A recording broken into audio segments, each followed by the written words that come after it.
Hello అండి. Welcome to our channel. నేను మీ సిరి. ఈరోజు మనం చెప్పుకోబోయే కథ 'ధరణి కళ్యాణం' పార్ట్ 99. ఏమైంది? నీ ముఖం ఎందుకంత దిగులుగా ఉంది అని అడిగాడు సూర్య. తన గురించి ఒకరు బాగోగులు అడుగుతున్నందుకు ఆశ్చర్యంగా చూసింది ధరణి. ఓయ్, ఏంటి మాట్లాడుతున్నాను కదా, సైలెంట్గా ఉంటావు, మాట్లాడవా అని నవ్వుతూ అడిగాడు సూర్య. ఏం లేదు, నేను వెళ్ళాలి అని పైకి లేచింది ధరణి. డ్రాప్ చేయనా అని అడిగాడు సూర్య. వద్దు, మీరు పోలీస్ ఆఫీసర్ కాదు కదా అని అడిగింది ధరణి. నీకెలా తెలుసు అని అడిగాడు సూర్య.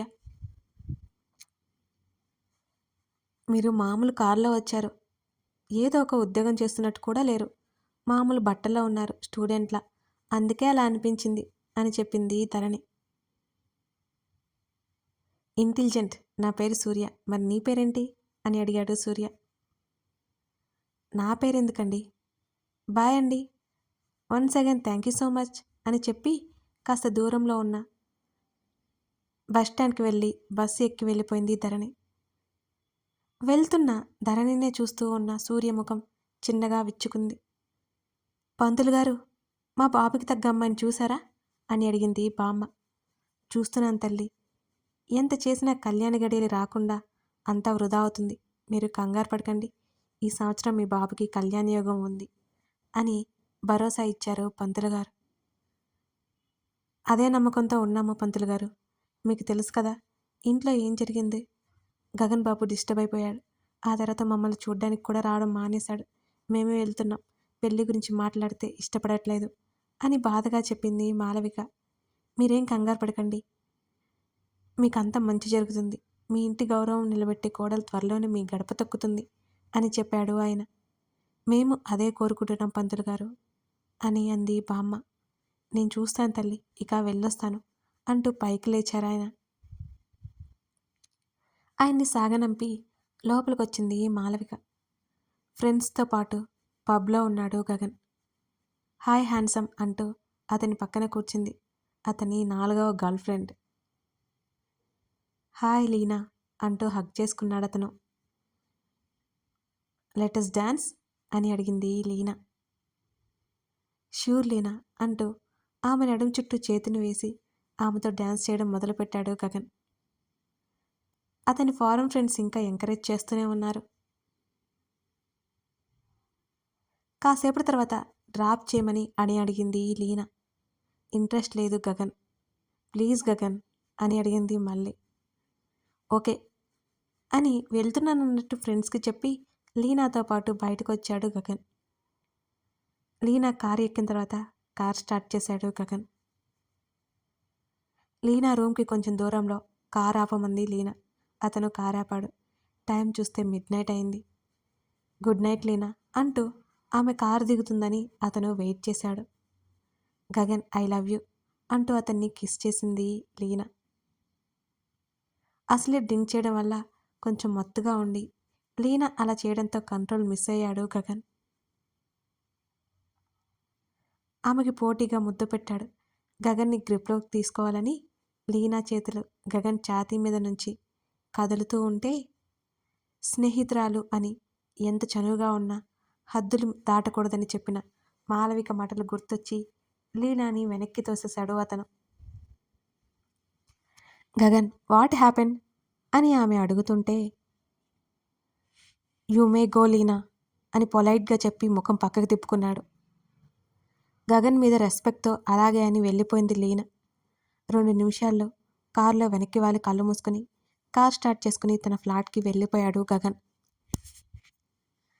అలా తన ఫ్రెండ్గా ఉంటే ఓకే, అతని మీద హోప్స్ పెట్టుకుని అతను క్లోజ్ అయ్యి అమ్మాయిని అవాయిడ్ చేస్తూ అతను దూరంగా ఉండేవాడు. గగన్ గర్ల్ ఫ్రెండ్స్ నెంబర్ 6కి చేరుకుంది. అతనికి క్లోజ్గా ఉంటే నచ్చదు. తర్వాత గర్ల్ ఫ్రెండ్స్ ఉండకూడదని అతను డిసైడ్ అయిపోయాడు. రాజేష్ ఎప్పటికప్పుడు గగన్కి ఫోన్ చేసి బ్రెయిన్ వాష్ చేస్తూనే ఉండేవాడు. లైఫ్లో ఏదో మిస్ అయిన ఫీలింగ్ ఉండేది అతనికి.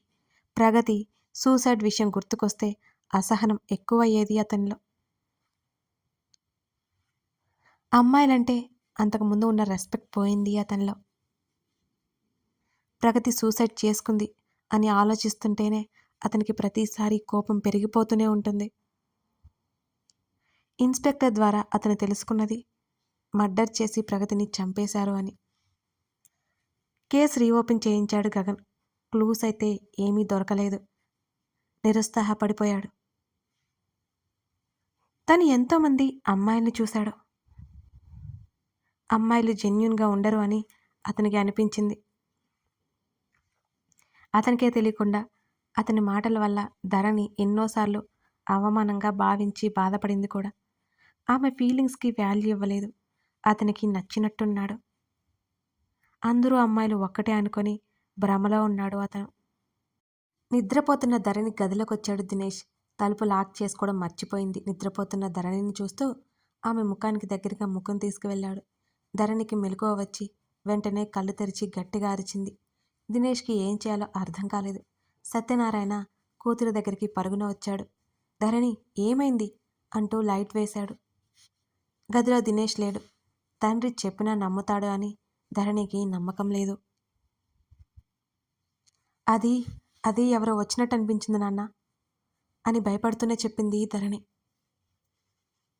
నేను బయట గదిలో ఉంటే మన ఇంటికి ఎవరొస్తారు? పిచ్చి కళ్ళకు కనకుండా నిద్రపో, పిచ్చి పిచ్చి కళ్ళకంటూ నిద్ర లేకుండా చేస్తా అని చెప్పి వెళ్ళిపోయాడు సత్యనారాయణ. తలుపు వెనక నుంచి బయటికి వచ్చాడు దినేష్. గుడ్, నా గురించి మావయ్య చెప్పినా నమ్మడు. చెప్పకుండా మంచి పని చేశావు. చెప్తే నేను ఏంటో చూపించేవాడిని. నువ్వే రమ్మన్నావని నమ్మించేవాడిని. ఇప్పుడు తప్పించుకున్నా తర్వాత తప్పించుకోలేవు అంటూ ధరణి బుగ్గలు పట్టుకుని వత్తి వెళ్ళిపోయాడు దినేష్. ఏడుపొస్తుంటే చాలాసేపటి వరకు ఏడుస్తూ ఉండిపోయింది ధరణి. నిద్ర పట్టలేదు ఆమెకి. మళ్ళీ దినేష్ ఎక్కడ వస్తాడో అని భయం పట్టుకుని అక్కడి నుంచి బయటకొచ్చి పెరట్లో కూర్చుంది ధరణి. వెన్నెల ఉన్నా సరే ఆమెకు మాత్రం అంతా చీకటిగా కనబడుతోంది. దినేష్కి ఇచ్చి పెళ్లి చేయాలని తన అత్త అనుకోవడం విన్నది. చిన్నప్పటి నుంచి అత్త ప్రేమగా చూసుకుంటుంటే ఇంకెందుకు అనుకుంది. కానీ ఆమె కొడుక్కి బలిపోసనం చేయాలనుకుంటూ ఉందని ఇప్పటి వరకు ధరణికి తెలియదు. చేతుల్లో ముఖం దాచుకొని చాలాసేపటి వరకు ఏడుస్తూనే ఉంది ధరణి. నిద్ర పట్టక టెర్రస్ మీదకి వచ్చిన సూర్యకి ఎవరో ఏడుస్తున్నట్టు వినిపించడంతో ధరణి వాళ్ళ ఇంటి వైపు చూశాడు. ఎవరూ కనిపించలేదు. మల్లె పందిరి కింద కూర్చుని ఎవరో ఉన్నారు. ఒకవేళ ధరణి అని ఆలోచన రాగానే వెంటనే కిందకు వచ్చి సూర్య వాళ్ళ ఇంటి ప్రహరీ గోడ మీద నుంచి ధరణి వాళ్ళ ఇంటి దగ్గరికి జంప్ చేశాడు సూర్య.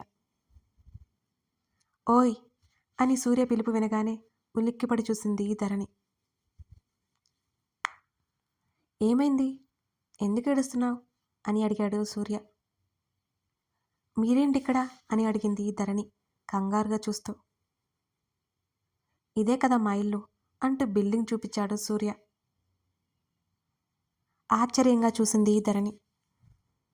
ఇంతకుముందు అక్కడ ఖాళీ ప్లేస్ ఉంటే ఈ సంవత్సరం క్రితం నుంచి బిల్డింగ్ కట్టించి ఈ మధ్య ఎవరో వచ్చారని ధరణికి తెలుసు. సూర్య వాళ్ళు చాలా రిచ్ అని తెలియగానే ఆశ్చర్యంగా చూసింది ధరణి. సరే చెప్పు, ఎందుకు ఏడుస్తున్నావు అని అడిగాడు సూర్య. ముందు మీరు ఇక్కడి నుంచి వెళ్ళిపోండి, ప్రాబ్లం అవుతుంది మా నాన్నగారు చూస్తే అని కంగారుగా పైకి లేచింది ధరణి. వెళ్తానులే కానీ ముందు విషయం చెప్పు అని అన్నాడు సూర్య. వెంటనే వెనక వైపు ఉన్న తలుపు మూసివేసింది. సూర్య చేతిని పట్టుకుని కాస్త పక్కకు తీసుకెళ్ళి, ఇక్కడి నుంచి వెళ్ళిపోండి, మా బావ లోపలే ఉన్నాడు, చూస్తే గొడవ గొడవ చేస్తాడు, అంతా నాన్నగారికి తెలిస్తే బాగోదు, అనవసరంగా సమస్య పెద్దది చేయకండి, వెళ్ళండి కంగారుగా చెప్పి వెనక్కి వెనక్కి చూస్తోంది ధరణి. ఆ వేస్ట్ ఫెలో మీ ఇంట్లోనే ఉంటాడా? ఇంట్లో ఎందుకు ఉండనిచ్చారు? చూసావు కదా వాడి సంగతి. మీ నాన్నకి చెప్తే వాడిని బయటికి గెంటి పడేస్తాడు కదా అని కోపంగా అన్నాడు సూర్య. మా నాన్నగారు నా మాట వినరు, బావ మాటే నమ్ముతారు, మా బావ ఏది చెప్తే అది నిజం అనుకుంటారు అంటూ బాధగా చెప్పింది ధరణి. ఆమె సమస్య ఏమిటో సూచాయిగా అర్థమైపోయింది సూర్యకి. ధరణి అని సూర్య పిలవగానే తన పేరు ఎలా తెలిసిందని అనుకుంటూ ఆశ్చర్యంగా చూసింది సూర్యని. రోజు చూస్తూ ఉంటాను కదా, నీ పేరు తెలీదు అనుకుంటున్నావా అని నవ్వాడు సూర్య. అంటే నిన్ను తెలిసే అడిగారా అని అడిగింది ధరణి. నువ్వేం చెప్తాం విందామని అని నవ్వాడు సూర్య. కోపంగా చూసింది ధరణి అతని వంక. నీకు కోప్పడ్డం కూడా వచ్చన్నమాట. సరే, నీ ప్రాబ్లం ఏంటో చెప్పు ఆమె ఎదురుగా నిలబడి అడిగాడు సూర్య. అక్కడే ఉన్న బోర్లించిన తొట్టి మీద కూర్చుంది ధరణి. మా బావతో పడలేకపోతున్నాను. ఎప్పుడెప్పుడు వీలు దొరుకుతుందా, ఎప్పుడెప్పుడు నన్ను ఇబ్బంది పెడదామా అని చూస్తున్నాడు. నాన్నకు చెప్తే బావ మాటలే నమ్ముతారు, నా మాటను నమ్మరు. ఇప్పుడు కూడా నా గదిలోకి వచ్చాడు. వెంటనే తప్పించుకొని ఇదిగో ఇలా బయటకు వచ్చేశాను అని చెప్పింది ధరణి. తన మనసులో ఉన్న బాధ పంచుకోవడానికి ఒక స్నేహితుడిలా కనిపించాడు సూర్య ఆ సమయంలో ధరణికి. ఎవరి ముందు తన మనసులో మాటలు బయటపెట్టిన ధరణి సూర్యతో చాలా మామూలుగా మాట్లాడడం మొదలుపెట్టింది. తను ఆ సిచ్యువేషన్లో ఉంది. తనకి ఓదార్పు ఎవరూ లేరు. రాస్కెల్ అంత పని చేశాడనే. సూర్య కోపంగా చేతిని బిగించాడు. అవును, వాడితో వేగలేక ఉద్యోగానికి వెళ్ళాలి అనుకున్నాను. నిన్న అక్కడికి కూడా వచ్చేశాడు. రేపటి నుంచి ఆఫీస్కి వెళ్ళాలి. ఏం చేస్తాడా అని భయంగా ఉంది అని చెప్పింది ధరణి. నువ్వు ఏ ఆఫీస్లో పనిచేస్తున్నావు అని అడిగాడు సూర్య. ఎస్ ఇండస్ట్రీస్ అని చెప్పింది ధరణి. షాక్ అయిపోయాడు సూర్య. తర్వాత నవ్వుకున్నాడు. నేను అదే కంపెనీలో పనిచేస్తున్నాను. రోజు డ్రాప్ చేసి పిక్ చేసుకుంటాను అని అన్నాడు సూర్య. బాబోయ్, ఆ విషయం కానీ మా నాన్నగారికి తెలిస్తే నా పని అంతే. నా పాటలు నేను పడతాను అని అంది ధరణి.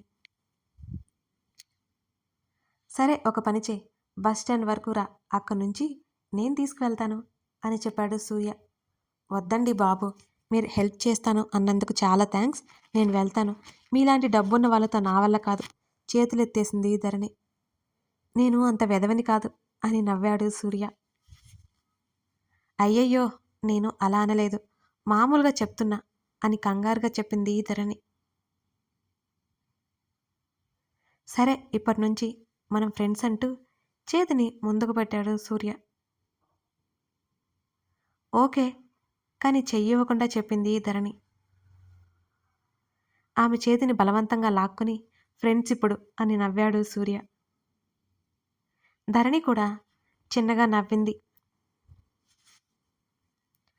నువ్విక వెళ్ళు, నేను పడుకుంటాను అని చెప్పింది ధరణి. సరే, మీ వెధవ వస్తే అని అడిగాడు సూర్య. లోపల లాక్ చేసుకుని తీయకుండా పడుకుంటాను. మళ్ళీ రేపు ఆఫీస్కి వెళ్ళేది ఉంది, లేట్ అవుతుంది. అప్పటికే నిద్ర తాలూకా ఆవలిస్తూ చెప్పింది ధరణి. ఓకే ధరు, గుడ్ నైట్ అన్నాడు సూర్య.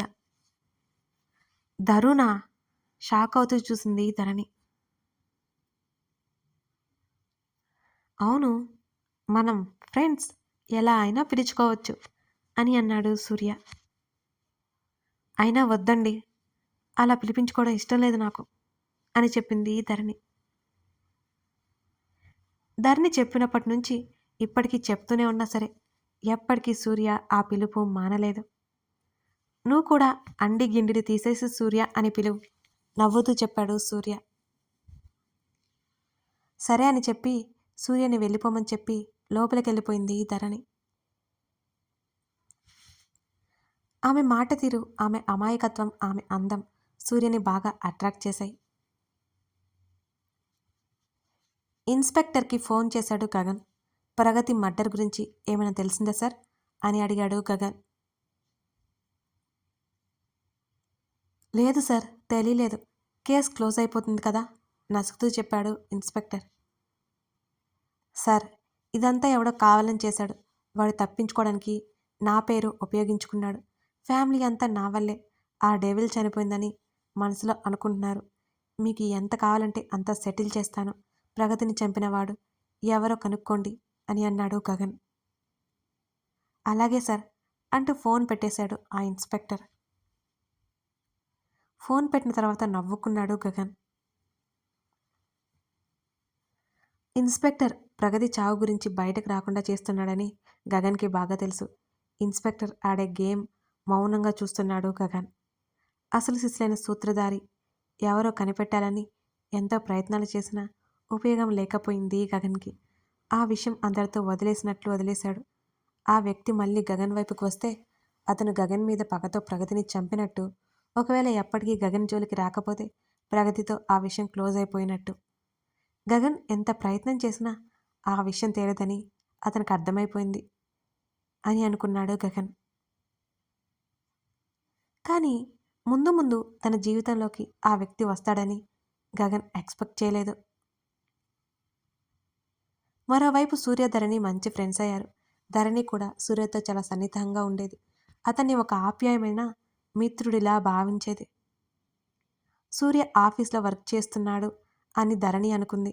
కానీ ఫ్యూచర్ డైరెక్టర్ సూర్య అని ధరణికి అస్సలు తెలియదు. అసలు ఆఫీస్కి రాను అంటున్నా సూర్యని గమనిస్తున్న అశోక్ సూర్య రోజు ఆఫీస్కి రావడం, ధరణితో సన్నిహితంగా ఉండడం గమనించాడు. ధరణి కూడా అశోక్కి బాగా నచ్చింది. సూర్య మనసులో మాట చెప్పినప్పుడు చూద్దామనుకున్నాడు అశోక్. ఓ రోజు ఆలస్యంగా బస్టాండ్కి వెళ్ళింది ధరణి. అప్పటికే బస్ మిస్ అయిపోయింది. దినేష్ ధరణి వెనకాలే వచ్చాడు. అప్పటికే ధరణి సూర్య కలిసి తిరగడం, మాట్లాడుకోవడం ఎన్నోసార్లు చూశాడు దినేష్. అవకాశం కోసం చూస్తూ ఆ రోజు ధరణి వెంటపడ్డాడు. కథ కొనసాగుతోంది. కథ నచ్చితే లైక్ చేసి మీకేమనిపించిందో చెప్పండి. మన వీడియోస్ని నేను టోటల్ 5 లేదా 4 ఇస్తాను కదా, దాదాపు 60-70 వేల మంది చూస్తున్నారు ఒకరోజు. కానీ అట్లీస్ట్ 10% కూడా లైక్స్ రావట్లేదు. అంటే 7K లైక్స్ కూడా రావట్లేదండి. మీరు లైక్ చేస్తేనే కదండి మన వీడియోస్ వైరల్ అవుతాయి. మిగతా వారికి కూడా యూట్యూబ్ రికమెండ్ చేస్తుందండి. చేస్తారు కదా. Thank you for watching this video. మరో ఎపిసోడ్తో మళ్ళీ కలుద్దాం.